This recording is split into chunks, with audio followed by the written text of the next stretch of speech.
नमस्कार दोस्तों, आज हम पढ़ेंगे मोहनोत नैन्सी के बारे में। मोहनोत नैन्सी राजस्थान के एक प्रमुख मोहनौत है, यह ध्यान रखना।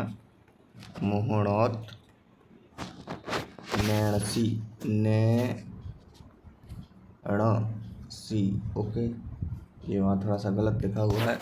तो मोहनोत नैन्सी के बारे में आज हमको जानकारी लेंगे। मोहनोत नैन्सी एक बेहद ही उच्च कोटि के विद्वान रहे थे, जिनके बारे में अमूमन प्रश्न हमारे तमाम परीक्षाओं में आते हैं। तो मोहनोत नैन्सी का जन्म 1610 में जोधपुर में एक जैन परिवार में हुआ था। इनके पिता जयमल तथा भाई सुंदरदास थे। भाई इनका प्रमुख इतिहास में जानकारी रखता है, इसीलिए इनके भाई के बारे में भी हमें जानना है। इनके भाई का नाम जो था वो सुंदरदास था। जोधपुर शासक जसवंत सिंह प्रथम के यह दरबारी विद्वान माने जाते हैं। मोहनोत नैन्सी जो थे जोधपुर शासक प्रथम के दरबारी विद्वान माने जाते हैं। 1670 ईस्वी में मोहनोत नैन्सी ने आत्महत्या कर ली थी। यह ऐसे इतने बड़े विद्वान होने के बावजूद भी इन्होंने आत्महत्या की थी। इसका सबसे बड़ा कारण बताया जाता है कि जसवंत सिंह जो थे वो मोहनोत नैन्सी को अपना बहुत बड़ा मित्र मानते थे और सदैव अपने साथ रखते थे। इनकी जोड़ी कुछ ऐसी थी जैसे पृथ्वीराज चौहान और चंद्रवरदाई की थी। इस बात से मोहनोत नैन्सी के साथ में जितने भी साहित्यकार रहते थे वो चिढ़ते थे। वो कहते थे कि हमारे द्वारा लिखा गया भी इतिहास कोई कम महत्वपूर्ण नहीं है, लेकिन जोधपुर शासक जसवंत सिंह हमेशा मोहनोत नैन्सी को ही क्या देते हैं, प्रायोरिटी देते हैं।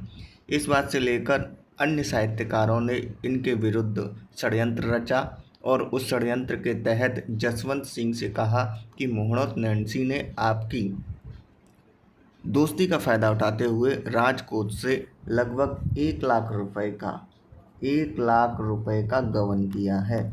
जब जसवंत सिंह ने मोहनोत नैन्सी से इसे लेकर सवाल किया तो मोहनोत नैन्सी ने कहा कि आपको क्या लगता है। जसवंत सिंह ने कहा कि मुझे तो नहीं लगता आपने चोरी की है, लेकिन अधिकतर जांच अधिकारी सब कोई यही कह रहा है कि आपने चोरी की है। इसके बाद मोहनोत नैन्सी अपने कमरे में बंद हो जाते हैं और उन्हें जेल की सज़ा दे दी जाती है, जहां वह 1670 में आत्महत्या कर लेते हैं।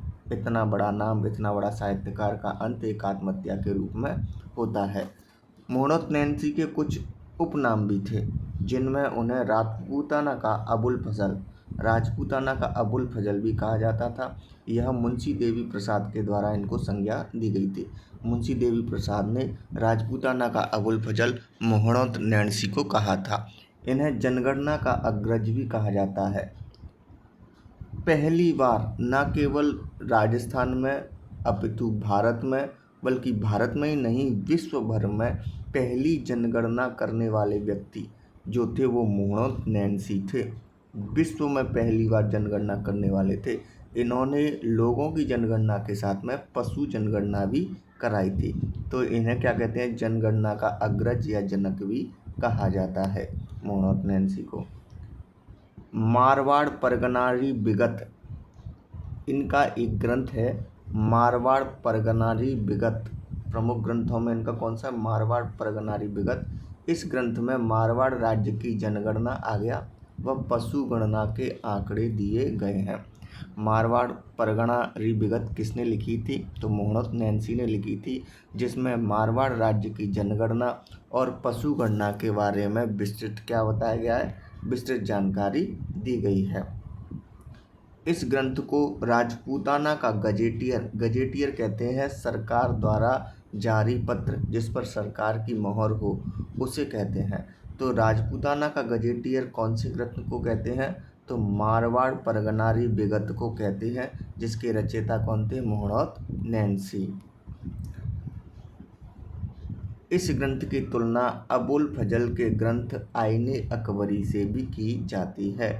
मारवाड़ी परगना विगत की जो क्या नाम है, तुलना है, वह अबुल फजल के ग्रंथ आईने अकबरी से की जाती है। इनका दूसरा जो प्रमुख ग्रंथ है वह है नैनसीरी ख्यात। नैनसीरी ख्यात में मारवाड़ रियासत के विस्तृत इतिहास का वर्णन किया है। मोहनोद नैन्सी ने अपनी दूसरी रचना, ये नैन्सी नहीं है नैन्सी है, इसको जरा सही कर लेना, नैन्सी न है, ये वाला न है इसमें, ठीक है। तो इसमें नैन्सी ख्यात में इन्होंने मारवाड़ रियासत अथवा जोधपुर रियासत के विस्तृत इतिहास का वर्णन किया है। नैन्सी ख्यात की तुलना दो प्रमुख ग्रंथ अकबरनामा और बाबरनामा इन दोनों से की जाती है। प्रश्न आ जाए कि अकबरनामा व बाबरनामा से राजस्थान के किस इतिहासकार की कौन सी रचना का तुलना की जाती है, तो मोहनोद नैन्सी के नैन्सी ख्यात की तुलना अकबरनामा व बाबरनामा के नाम से की जाती है। यह थे हमारे मोहनोद नैन्सी। आगे की क्लास हम दूसरे चैप्टर के साथ लेंगे, क्योंकि मोहनोद नैन्सी के साथ ही हमारे प्रमुख साहित्यकारों का जो क्रम चल रहा था वह समाप्त होता है। धन्यवाद।